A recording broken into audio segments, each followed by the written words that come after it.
important that is for people's mental health and the ability just to be in a space where they could expand, slow down, soften, breathe, and just, decompress after such a stressful and highly intense day. I have beautiful experiences where, people will be opening, will be opening and crying and being able to express emotion with me as well. And, for me, that just made everything worthwhile. The first 4-week swing on Barrow Island, I was so exhausted and so exhausted from doing 4 weeks and just refused to rest. Right. And I was down southwest Australia mountain biking and following someone really closely on a pathway. Yeah. And they stopped and veered off before taking a jump, and I didn't have time. I hesitated. And I didn't have time to pull out of the jump, so I hit a jump, and I don't remember anything. I just completely concussed myself and came through in the hospital. Yeah.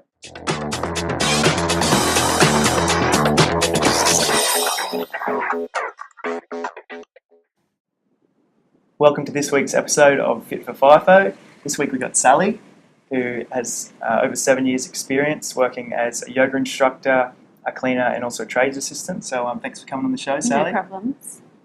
Firstly, before we start, I just wanted to share with you that you can find us on YouTube, Facebook, and Instagram, and very soon we'll be live across all audio podcast platforms, so keep an eye out for that.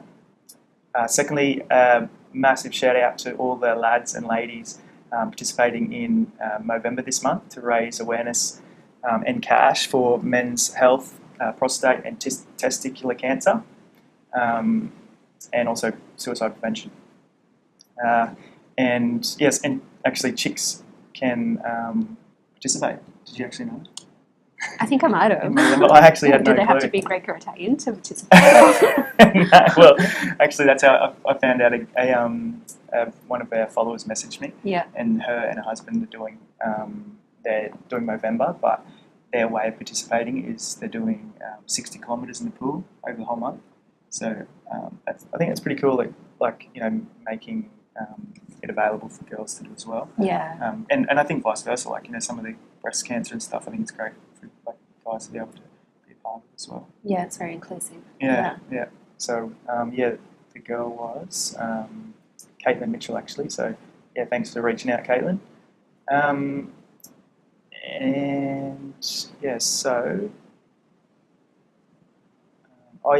So then that actually got me thinking about the talk a bit around these different organisations and charities, and especially on the job site.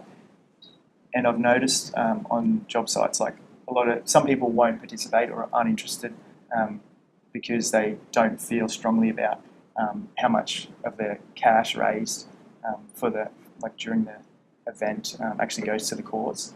So I actually did a little bit of research because this actually interested me and I wanted to know how much cash goes to the cause. So I actually got onto Movember's website, and they've got they're very transparent in delivering all this information. And so 72% actually goes to men's health programs. That's what they donate from the money raised, which I think that's, to me, it sounds like a lot for any sort of business or anything like that. And 16.5% goes to fundraising costs, which is, I suppose, expenses, which is any part of any business. So you sort of expect some sort of amount of money. 14.9% is they've classified as retained funds, which I sort of thought about what's retained funds, and I'm assuming it's something to do with risk management, which is your type of business. Your insurance, I think worked out my car insurance is pretty much 5% of value, so that makes sense to me. And then finally, 6.3% they've got down as administration costs, which I think is something that is part of everything in life, business, isn't it? Yeah. So, but what do you think about these sort of Dry July and November and raising awareness, doing these different ways? I've got mixed feelings on it. I always feel like it's a really good thing to bring people together and collaborate and come together to uplift a cause, and it creates community and it creates connection and love. I also, I don't know if, I think I'm not going to go into it, but it's just a personal view Yeah, of yeah, how thoughts and what we actually put into society, into like the public light of consciousness actually impacts how big a problem it is as well. So, focusing more on the outcome being cancer opposed to focusing more on how we can change the lifestyle so that this isn't a cause. So it's like just flipping the whole polarity of how we create change and create support around these illnesses and diseases. Yeah. Right. But I just love seeing people come together and raise money, and it's not, for me, there's no malice about how much goes to the cause in that kind of thing. I understand people are putting in a lot of work, and that's a value in itself. Yeah, of course, yeah. And I think, like in anything at all, like raising awareness for it and creating support in any way, I think is always a positive thing, Yeah, of course. And sometimes I think some of these things they create, they become a bit surface, and people get into them and they start posting things on Facebook, and I think they don't really look into what it's actually supporting. Yeah. They're not actually aware, which is sort of like one thing. It's like, it's cool to create awareness, but also like understanding what you're actually doing is probably, I feel it's pretty important. Yeah, definitely.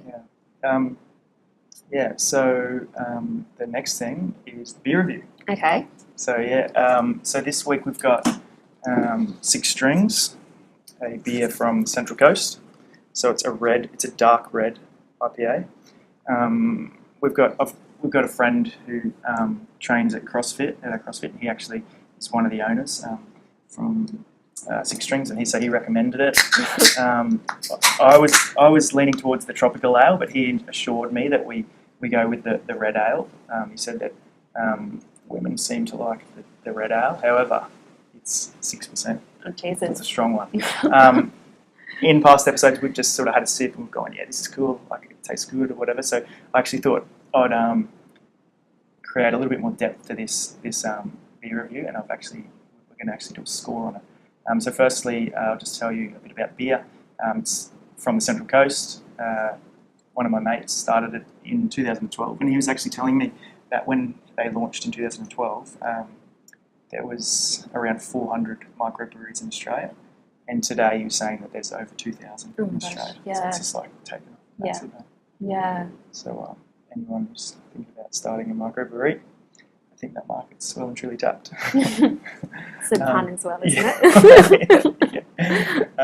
All right, and so they're this 6-pack. I checked on the bottle shop I went to was actually like really expensive, so I don't want to go off that price. So I went on Dan Murphy's website. Yeah. $25.99 for a 6-pack of this. So I don't drink beer. Well, that's like, for me, that seems like probably the top end of boutique beers. 88 for a. You got me carton. the good shit. It's a good stuff. Yeah. And the description on the Dan Murphy's website, it's loosely based on the West Coast American style red ale. This IPA is dangerously flavoured, holding its 6% ABV. A medium to high body beer, a low carbonation, giving it fuller mouth feel. A must for the discerning craft beer drinker. Does that mean anything to you? It means a lot to me. All right, cool. All right, so let's go through these different things. So the first thing I actually did a bit of research to find out how to review a beer, and the first thing we need to look at is the appearance. So we've got some glasses. Have you got a glass? Yeah. I've got a glass.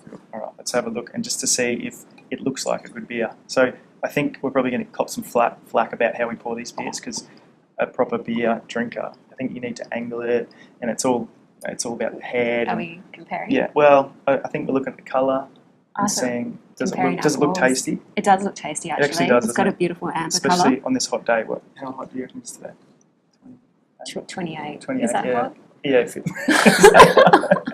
it feels like it's about 28 degrees today. Yeah. It's pretty warm, especially. And I think most of the people we are talking to are probably in like 45 degrees at the moment. That's true. So it's nice and cool over here. Yeah, bless. Sorry, guys. Yeah. But it looks like a good beer. So let's rate this out of 5, Sal. Each. I think the appearance, I think it looks amazing. It's a good one, isn't it? Beautiful. I agree. Yeah, I'm going to give it. So what are you going to give it out of 5? 4.5. Okay. Yeah. So I'm going to tell you something. I'm going to give it a 4 because that's just what I do. Aroma. So, it smells really good. Smells good, eh? Like, yeah. A bit fruity. Florally. Florally. It smells a bit florally. Yeah. It's actually really, it smells good. So I'm going to go 4. 4, yeah. I'm going to go 4 again because, I reckon it smells great. It does smell really good. The feel in your mouth. Yeah, so the experience, yeah. So how it feels in your mouth, yeah.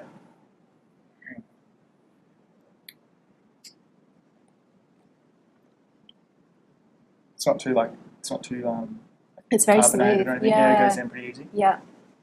So and it doesn't have any kind of aftertaste. Yeah. Like can burn or anything like that. No. Yeah. So what would you say? 3.5. 3.5. I'm going to go with a experience. Let me have another experience. It's easy to drink, yeah. I'm going to go another 4. I'm sticking to 4. It's pretty good. You're nice and consistent, aren't you? The flavour. It's pretty strong, isn't it? It is. It's like a bit. Yeah.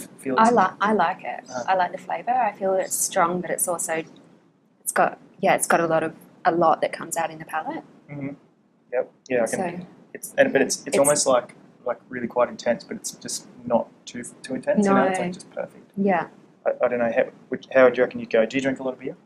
I don't drink a lot of beer, but if on a summer afternoon, this is perfect. I probably wouldn't be able to do too much with the 6% thing, but it's a nice ale. I'd probably only do 1 or 2 or it'll be done. I think half a beer. Yeah. By the end of this, I'll be rolling. All right. Flavour. I think it's pretty good. 4. 4. Yeah.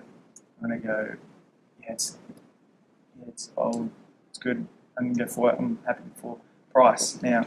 Price wise, I'm gonna go 2 because I think it's bloody expensive. You brought it for me, so I'm going to go 5. That's a good point. All right, 5. Overall value, what do you reckon? I'm going to go 4. 4? Yeah. All right, I'm going to be a little bit more critical, I think, and I'm going to go, just because of the price, I'm going to go 3.5. All right. And everyone needs room for improvement too, don't they?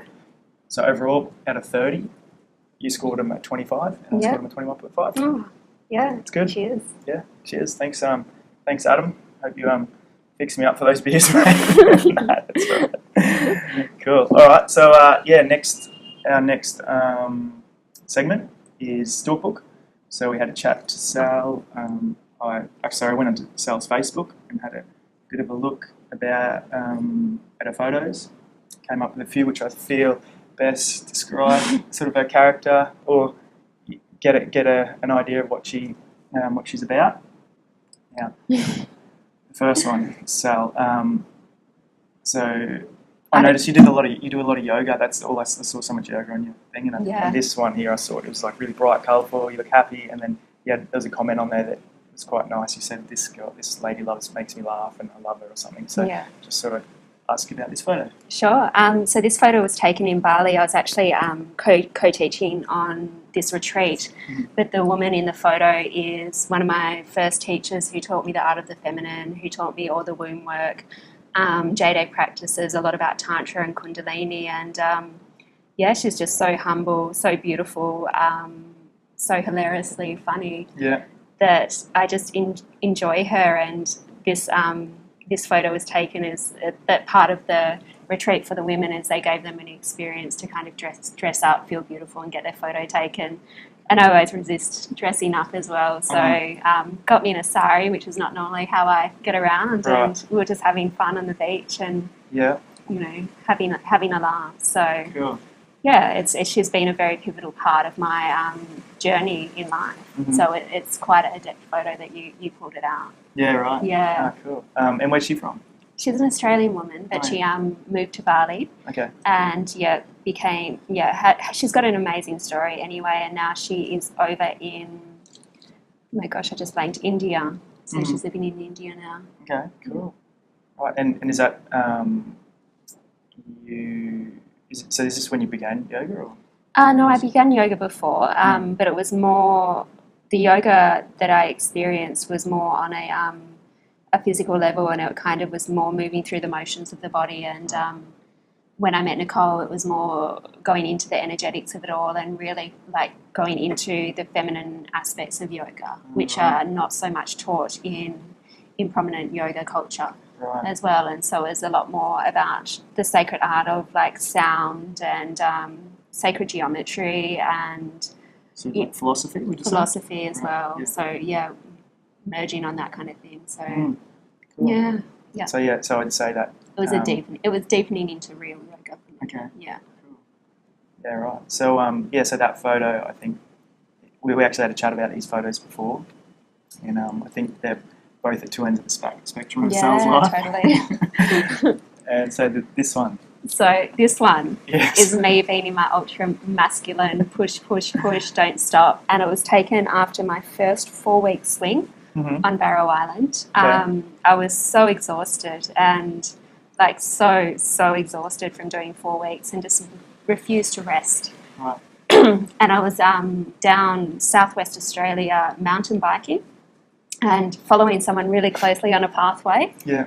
And they stopped and veered off before taking a jump, and I didn't have time. I hesitated, and I didn't have time to pull out of the jump, so I hit a jump, and I don't remember anything. I just completely concussed myself and came through in the hospital. But I guess it was that full polarity of me not stopping and being an ultra like do until the point of exhaustion, and I just had to stop.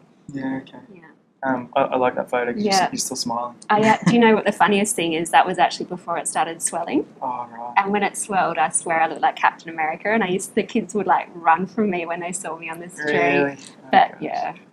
yeah, It healed well, though, didn't it? it did. Yeah. I had homeopathics in my bag for some reason. Oh, okay. Yeah. So, It's natural like those little sugar pills with I know energy the in ones. them. Yeah. Oh, cool. So I took it straight. Cool. So that explains that. So That's that one. yeah, that sort of gives you a bit of an idea of Sal. Yeah. Little Cool. insight. Right. So, was that the construction phase of Barrow that you were on? Yeah, it was. What did you think about it? Because I've interviewed a lot of guys, well, not a lot of guys, but I've spoken to a lot of guys and interviewed a few from Barrow, and I've heard like complete opposites. Yeah, I really struggled on Barrow Island. I was in the cleaning department there, and it was massively exhausting. Right.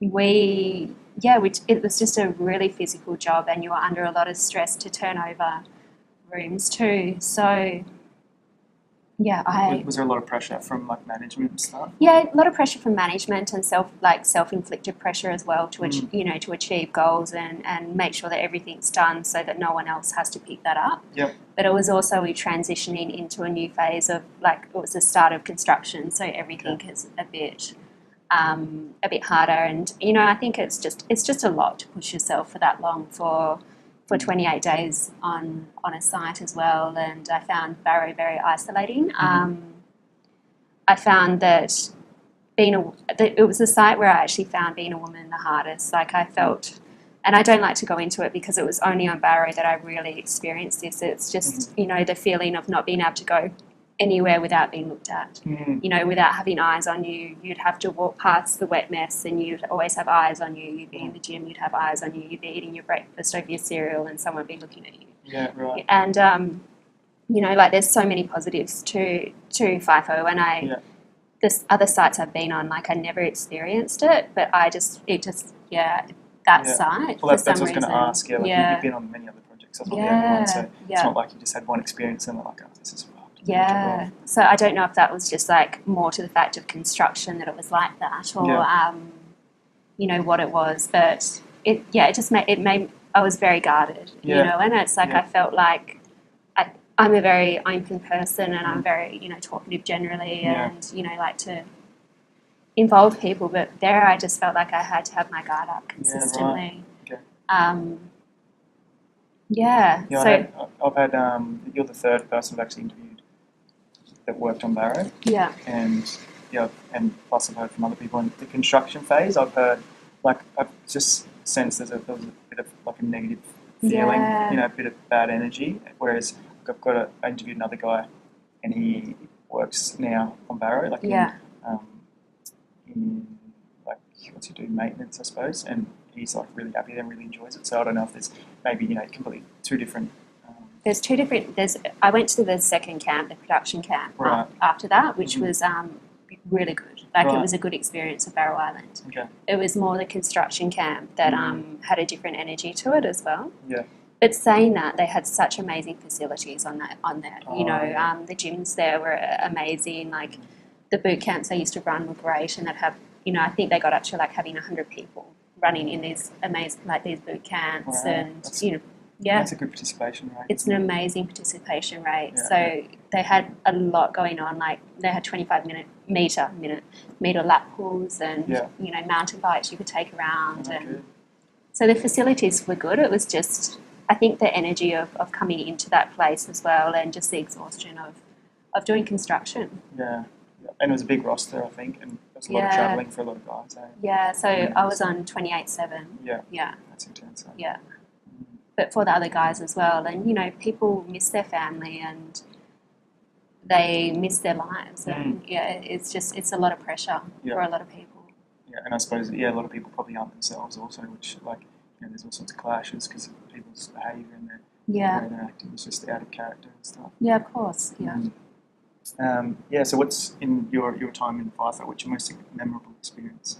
I think it's more experiences, and it's more just seeing how community comes together. Like I just feel it's really beautiful because it's especially being in the yoga scene or something, it's like you don't get to choose who you go into these places with. You don't get to choose who you're working with. It's generally people that I wouldn't go out of my way to spend time with, but I've found the most beautiful people in the mining industry. Like I've seen people come together and like show so much love, support, understanding, compassion, all of these elements that are the key indicators of humanity. And I don't feel like I could have ever experienced that if I wasn't put into a FIFO situation. Okay, the environment, The environment. Everyone's struggling together almost. Yeah, it's like it cracks you until it cracks the goodness out of people, and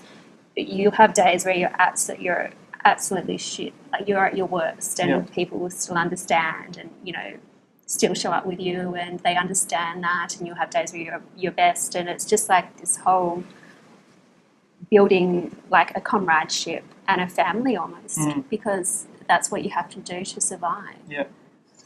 It's a common pattern that I've noticed in everyone I've interviewed pretty much. Almost like I'd say 90% of the people that I ask this question and a question similar is the answer and response is like the guys or the environment of the dudes, or how people pull together in a bad situation and that sort of thing. So I think it's probably one thing that seems to show up a lot in FIFO is the people you work with. Yeah, and you laugh a lot. Like you laugh at just ridiculous stuff because it's it's such tedious work sometimes that your creativity, your imagination, and your way you connect is just like it's so much more authentic and easy. Yeah, I think some of the humour is just brilliant, It's isn't it? great. Like some of the stuff that people come up with is just absolutely like classic. It is, yeah. So I really agree. Strongly agree with that. Now you worked as yoga instructor, a trades assistant, and a cleaner. Could you tell us a bit about like working as a yoga instructor in FIFO? Sure. I think you're the first person I've met who's a yoga instructor in FIFO, so that's pretty cool. Yeah. So the job kind of just landed on my lap. The way, because I moved to Bali, I took time off FIFO and I moved to Bali and I was working there, and when I came back to Australia, I had a call to go back to Barrow Island. I was like, oh my God, I don't want to go back to Barrow, but I'm going to go back to Barrow. And when I got to Australia, the job fell through. And so I was like, okay, something else will turn up, something else better will turn up. And a friend rang me. Did that feel like a clear sign when it fell through? You're just like, I wasn't supposed to go back. Pretty much. Not going back to, I probably was banned from, no. But yeah, so a friend, she got offered the job as just as a yoga teacher to go up and do intensive yoga workshops and things. And so I took that job and it was amazing. The people took to it so well. Like it was really beautiful, and I could understand, how important that is for people's mental health and the ability just to be in a space where they could expand, slow down, soften, breathe, and just, you know, decompress after such a stressful and like highly intense day. I have beautiful experiences where, you know, people will be opening and crying and being able to express emotion with me as well. And, you know, for me, that just made everything worthwhile. And I just feel super privileged to be able to have, you know, had that opportunity to connect with people, and not connect with people, but allow people to really like connect with themselves as well. So it was beautiful. I loved it. It was very nourishing for me to be able to teach up there, and you know, I feel like it's a place where people get a lot from it, and you know, it was really hard for me to leave a lot of the people who'd been practicing with me there for 2 years, you know, when I was on a site, and it's always beautiful to like share something like yoga with people and allow them space to drop into themselves. And it did, you know, obviously there was a lot more men out the pub drinking beer, but there was a few people that were really committed to it and really benefited. I suppose you were like in charge, or I suppose running some people's outlet, really, weren't you? Like that. Yeah, I think I was just allowing a space for people just to come and like, you know, experience a place of just, you know, non-judgment and softening to look within. Yeah. And how many classes were you running a day? When I first started, I was doing 3, and then it dropped to 2, and then I just started doing one a day. Okay. Yeah, in the end. Is that a construction job or a maintenance? Like no, it was production processing. Yeah. Okay. Cool. And do they still run yoga and stuff there? I don't know. I think when I went, like, I don't know if they replaced me. Yeah. So sorry. Yeah. And what I knew that, like, when I went up there, I was a full-time yoga teacher, and I was like, oh, this isn't going to last. And I preferred, you know, rather than a contract, I preferred permanency and security. So I asked for negotiated a different role. Okay. So I went into a split role. Oh, I see. Yeah. Yeah. And do you know, is this a common thing for yoga instructors to work in FIFO? There is quite a few yoga instructors now. I think Wheatstone have got they've just got a yoga department. Oh, cool. And I think they get around 50 people, you know, turning up at the classes each night. Yeah. And a lot of the active lifestyle coaches are ALCs. So for our audiences, they're, you know, like the personal trainers, they're generally multi-skilled. So occasionally you'll get one who is actually, you know, a yoga instructor, and they'll be running yoga there as well. Yeah. But I think it's very rare just to be a yoga teacher. Solely, yeah. I suppose you need a lot of a big following people. Yeah. And what sort of ratio of men and women were you getting? It was mainly men, so I'd say it was 75% men, 25% women in the classes. Yeah. And did you see them improve a lot? I did. Yeah. Cool. I did, and just you get to know people, and you get to see shifts in their lives, and people come and go, and Nice. And so, with your experience, what we sort of touched on it, I suppose, a little bit, but what would you say for you the most positive thing or the best thing about FIFO is? The people. You know, it's like it's community, Yeah. And it's like, I never thought that I'd sit there and just look at everyone and just have like such a profound experience of love for everyone that, you know, is around you. And so it's seeing humanity at its rawest and being able to see so much beauty in that in places that you wouldn't expect to see it, or I wouldn't expect to see it. So that, for me, that was the best thing. You know, other things is the lifestyle it allows, you know, the freedom that it gave me, the ability to go and do trainings, you know, the opportunities that lifestyle and, you know, that income and the ability not to have to pay outgoings gave me as well. But for me, it was definitely hands down that experience of community. And being a woman working in FIFO, how do you feel about that? Like, tell me about your experiences. I know you said that Barrow wasn't the best experience. So I feel like it's not as challenging as most women would think. But the way that I view life and the way that I view being a woman, it directly being in FIFO industry directly conflicts with that for me. Okay. So I don't, my personal belief is a woman's not designed to work 12 hours a day and push and push and push until exhaustion. Like I just feel that there's a different way that we should be doing life, and that takes away my personal life force and like my creativity and that expression that I believe is a woman. So my main issue with that was like I was a woman, but I wasn't able to be in that softness. I didn't feel authentic in being in that environment, and I was burning out, and I had massive like burnout and exhaustion. I also would polarize into acting like a man. Like I understood that I'd just become like a blokey. Yep. And be like, and that was my way of, protecting myself as well. Yeah, it was my guard. I become blokey and matey and all of that, which is fun, but it's not really, who I am. Okay, yeah. So I guess it was like there was an inauthenticity of what I really truly feel is my truth as a woman and working in that industry. Yeah, right. Yeah. And, So. And like I suppose like in the cleaning it's female dominant, so it's a little bit different. Yoga instructing is completely different. When I was doing TA trade assistant work, it was very much like I had to compete. It was when I was a lot younger and I had to compete. Like I was in competition with the boys and, there was a different element and, the whole like, how did you get your job? All that kind of stuff thrown at you. So that was very much an interesting experience, but for me it was like a game. Like I was playing a character and trying to adapt to that situation the best I could. Yeah, okay. And I felt like I could adapt very well in those situations. Right. So. Yeah. And did you you did it for like around sort of 7 years on and off? Yeah. Did you feel like there was a large period of that where you sort of didn't recognise like these things? I feel when I was younger, definitely.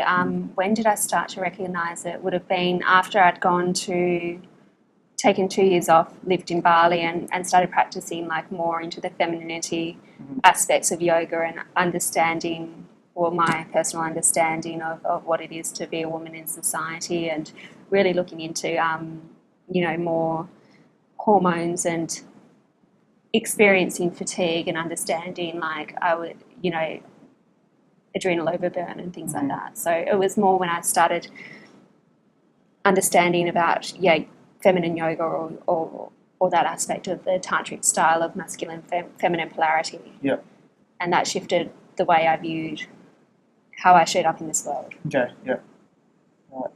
And do you feel that it's like for a woman doing FIFO, a female doing FIFO, would you say that it's possible to be in that environment and not have those effects, or is it's just because it is like no matter which way you look at it, regardless of anything, where you're like, what would you say, less than 10% of females working in the industry? Or? 20%. So you are outnumbered like massively, regardless. Yeah, I feel like in a way there's ways that you can keep your femininity and like keep that softness and manage it, but.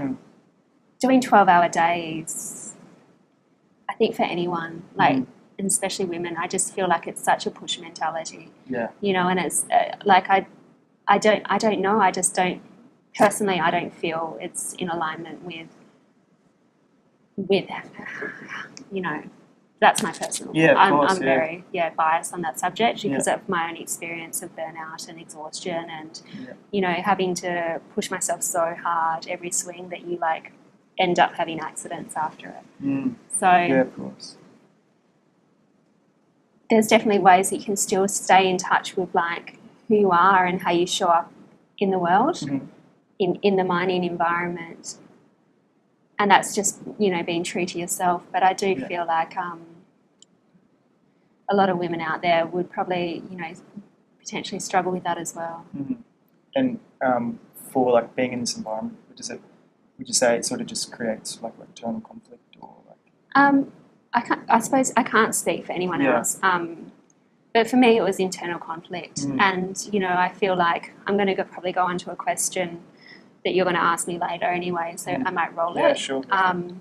But, you know, I feel like part of my, you know, what I'm meant to be here to share and teach is actually the art of femininity and actually being softer and surrendering into that and, you know, hoping to eventually create a paradigm or a world where we don't have to go and slog ourselves out, like, you know, to 12-hour days to be able to feel safe to survive. And so I guess it was my journey of learning and understanding that and seeing how, you know, that constant push and that constant drive and that constant willingness to want to be something or get somewhere is actually conflicting with my own internal compass, which is actually like I'm just enough by being. Like I just believe there's a different state like behind it. It's like an identity was shaped for me, and it was like I was giving my safety away or creating safety to an external indicator, which is a job. Okay. Rather than having an internal compass and having that safety always being there. Right. And, you know, I do truly believe that we can be abundant, you know, in different ways by not having to go and drain our life force by working hours and hours and hours and hours and hours, and how depleting that is on the feminine, like, on, you know, on women who are here more to, you know, be nurturers, to be women, you know, to give birth, to be mother, you know, all that kind of aspect as well, to be mothers, to be lovers, to be part of that family. And even the constant to and fro just felt like it was so against what I really want as a woman. And it's like to be grounded, to be nurturing, to be loving, to be, you know, feminine, to be mother, all of those things are so important to me. And I felt the longer I stayed on the mind science, that would never be a possibility. Yeah, okay. You know, it was like I was taking myself away from the possibility of family, of love, of you know, a purpose where it shifts a paradigm. Yeah, okay. Yeah. It makes sense. And I suppose what in your R&Rs and your breaks and when you were studying like the philosophy of yoga and this sort of stuff, you're seeing glimpses of like how life would be if you weren't like in that environment, I suppose. Yeah. And I think for me it was just making the jump, because it was like, well, I'm never going to, what I truly want, you know, is that it's like, you know, being in my feminine, being in a community, like being in that place of like lovingness and nurturing, and it just wasn't going to happen where I was. There was no potential for it. So it's like I was so upset when I left my mind side. Like I loved my mind and I loved the people on it. Like, and it was a big decision for me, but I also felt like I was taking myself further away from what I truly wanted by being there. Yeah. I think actually you just touched on, made me think about something that I think is so important that a lot of people don't realise. A lot of guys go to start, I find guys and girls start FIFO to get cash, create capital for, you know, like some sort of job or not job, like a business idea or have something they want to do with it. But what people don't realise, I think, is sometimes creating capital for this idea that you have is the least important thing. If you believe in something, like genuinely believe in it, and you have like create a good plan, like investors will be happy to throw cash at you. You can show clearly that it's going to do well and succeed. That's more important than having the cash. And I think being away can limit you being exposed to possibilities of something that could happen. You know, like an example is I went for a surf maybe last week, and I was in the surf, started chatting to a guy who was there. There's no way be having a surf if I was in a FIFO camp. Yeah. But started chatting to this guy, and we started getting on, and like we were talking about, you know, what he does, what I do, and we ended up going to breakfast together, having a chat. And, he had a lot of experience in a few things that, you know, areas that I'm interested in, and actually we spoke about Fit for FIFO as well, and he gave me a lot of like really good advice, and you know, it led to something, and now we're still mates, and we're chatting, and that I just think, although there is possibilities to meet people, other really cool people, and people give you advice and ideas in FIFO, I think you're limiting your possibilities massively, aren't you? To like staying in it like long term on these heavy like 4-on-1 rosters and stuff. You know, maybe not so much even time or something. Maybe it's a bit different, but this is just something that I think a lot of people never even consider. Yeah, I agree. I really do, and I think it's a trap as well. And it's like I'll just get a bit more, I'll just get a bit more, I'll get a bit more, and then it's like you never get there as well, and it's it's a sabotage of actually taking you away from what you truly want. Of course, yeah. Especially if you don't define what that is for you. Yeah. Like that's probably one of the biggest traps when guys don't have any sort of goal, like a set goal, like a financial goal or even a time limit goal, because if there's no definition, it just keeps on changing. The goalposts are moving back every time you reach a new milestone. Yeah. So back to like working as a in FIFO as a female, do you have any advice for girls or like resources or even books that might help them explore these things you're sort of talking about? So probably advice is just to be true to yourself, and if it's working for you and it's honestly working for you at that stage of your life, then that is your truth. But if it's not, and if you feel like you can't leave, then just trust that if you do leave and follow what you need to do, that that it will be okay. That everything will be okay. Books I'd recommend, anything that's to do really with the tantra or looking at the polarities of masculine and femininity. I'm very much into womb work. So Womb Wisdom was a really amazing book that I read. And is this pretty like deep reading, would you say? It's deep reading, but for a female it's easy because it's like you understand it. It's a good book to get an understanding of self and an exploration of yourself as a female, if that's something that interests you as well. And would you say would men be interested in these books at all? Not Womb Wisdom, but anything in Tantra, definitely. So like Osho's is probably a bit more deep reading.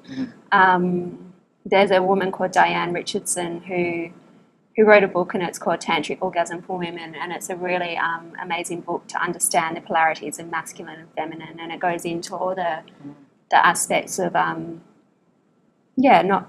not over pushing yourself and what kind of impact that has on your physiology. And there's also a few podcasts that I've listened to as well, and the guy who wrote the book, Men Are From Mars, Women Are From Venus. Oh, yeah. So he's done some really amazing podcasts, and it talks a lot about the endocrinology or the hormonal impact of behaviour. So even the way that we act, if we act in our masculine as a woman, then it's going to increase, I'm not 100% sure on it, but it will increase testosterone in our body. Right. And if you're in a relationship with someone and you're in your masculine and you've got so much testosterone and they've got so much testosterone, then there's no polarity, and it actually impacts the relationship as well. Makes sense, yeah. So there's a few things as well, and how being in that feminine state, it's just, how that works in relationship too, and harmonising relationship. Yeah. So I just found that interesting as well, like, because I've seen it play out. Yeah. But just to have the physiological kind of background of, how that behaviour. Yeah, understand it at a deeper level. Yeah. Sort of helps you. Yeah. Yeah. That's cool. And I think that's important. Maybe think about like working in FIFO and these sort of institutionalised jobs. Yeah. I think it takes away, like, because the way I think about it is everything's so structured and systemed. It's great for productivity. Yeah. But when it comes to creativity, it takes that ability away. Like, and even I feel like if you're exposed to it so much, you begin to lose the ability of free thinking, and which is like so important, for us to like for our own character and stuff. Yeah. Yeah. So I think it's really important, isn't it, to have like a creative outlet when definitely. you even when you're staying in FIFO, or if you and consider that even things like, I think even coming home and cooking your own meal, preparing your own meal and stuff, things like that. Just I think are really important. Yeah, I definitely can't cook anymore. It's gone out the window. 7 years in FIFO. Yeah, right. Yeah. So now you're actually completely done with FIFO. I'm never going to say never. Okay. Yeah, because there is so much beauty in it, but I hope I don't go back. Yeah. Yeah. And it makes me want to cry to think about going back. So yeah. And what are you doing now? At the moment, I'm working retail, but I'm also starting to teach Kundalini yoga. And Yeah. So just slowly, I've got a few other projects up and going. One is just like a movement that a friend and I have kind of just birthed, and it's working with using T-shirts, but it's mainly education. It's called The Holy Horse, and it's about what it is to be a woman. It's about, healthy embodiment of sexuality, healthy embodiment of sensuality, femininity, looking at women and, bringing that reclamation of self, coming back to why, what it is to be a woman, and, taking that kind of internal power back. And grace back, and beauty back, and self-love, all that kind of stuff. Right. It's the first thing I was thinking is like, it sounds like you're quite passionate about it, and it's very bold, like the name. It's like this is what we're doing. This is what we're about. And I think it sounds like something that could have quite an impact. So traditionally the word whore, like the etymology of it as well, and I love looking at the etymology of the words as well. Whore means sacred cave, sacred temple. Right. So it's like there was an element of a sacredness in the word, and that kind of just became derogatory. Really? Yeah. So it's like a reclamation of that word as well, and reclaiming, that essence of ourselves as women. Yep. Yeah. Oh, wow. It is. There's a lot deeper meaning to the name of it. Yeah, definitely. Cool. And so you said you're starting off with T-shirts. Yeah, so we're starting with T-shirts. So it's just been like a vision we've had for the last couple of years, and we didn't really know how it was going to evolve, but it's always felt like it was a movement for women, and a movement that was beyond myself and Sigourney, who's my partner in it. Right. So we're just starting with T-shirts because it's like, for us, it's more about getting the message out. Taking action. Yeah, and we'll just start building social media and creating a platform, and we want to make it as collaborative as possible, and hopefully doing table books and stuff in the future. But it's just a slow process of evolution to see what evolves out of it. Cool. And you just see how it goes, and you just it's just a love project really, and it's something we both believe in, and just bringing that beauty back into the aspect of feminine sensuality and femininity back into the world in a healthy way. Yeah, and I suppose it's a good way for you to sort of break away from having that such regimented, systemised life of FIFO, and go into something completely like a creative side of life, isn't it? So it is, but it's also I understand how great the structure is as well, like that ability to have certain routine in your life so you can be creative. Like I think there's a really fine balance. Yeah, definitely. 100% agree. Yeah, cool. Well, thanks for sharing that. Actually, it's really good. I think a lot of what we covered and what you spoke about was it should definitely like make some people like have a think about what effects that could have on them and stuff in working in FIFO and stuff. So appreciate you opening up and sharing that with us. So is there any books? You've already said some books, haven't you? Yeah. All right. Well, I'll just to finish things off, we'll just touch on a couple of questions from Tribe of Mentors, Tim Ferriss. So I'll just pick one at random, actually. Actually, this is a great one. I like to ask this one. How has a failure in your life set you up later for success? How was a failure? On any level, like big or small. I think for me, it's always like, as I touched on it before, it's like a job fell through or something fell through. It's just knowing that, like, I always, if I go in with the mindset that it just means that something better is coming through or something more aligned is coming through. Yep. Then it really does. It's like, because it's like failure for me, it's like a mentality of like, one of my teachers is Yogi Bhajan, and he talks about you can only be as good at success as you are as good at failure. Like it's the same thing, just on a different polarity of experience. Yeah, and I think that attitude also probably helps you accept the reality, when you know that something else is going to begin. And that's the truth of everything. Yeah, and I don't like failing. Like it's still not, it's not in my human nature, but it's just like I learn so much when I'm hit with a place where I just, I can't do it, Yeah. Because then you learn so much about your character, and it's, I might chuck the shits at not doing it, but then I can come back to it with another kind of mindset and move through it again. Yeah. So. Right, yeah. Oh, that's a good answer. All right, what is the best investment you've made of $100 or less? $100 or less. I love buying forward, Buying like coffees forward. So just like leaving money at the till Oh, yeah. That's cool. and buying a coffee forward. Oh, cool. And yeah. like I know it's not like an investment in that sense, but I always feel it's an investment, you Yeah, know, because it's like it gives me so much Cool. to know that someone's going to get that. Yeah, right. And Yeah. do you just do it and then leave, or have you ever waited No, around to see your I reaction? leave. You leave. Yeah. Yeah. That's cool. I like it. Yeah. I've never had one bought for me. That'd Oh, be good. really? But yeah, I don't do much. Yeah. All right. And what's an absurd or unusual habit or thing that you do that you love? I don't know if I want to tell people. Oh, okay. An absurd thing that I love. Mm. I love terrible humour.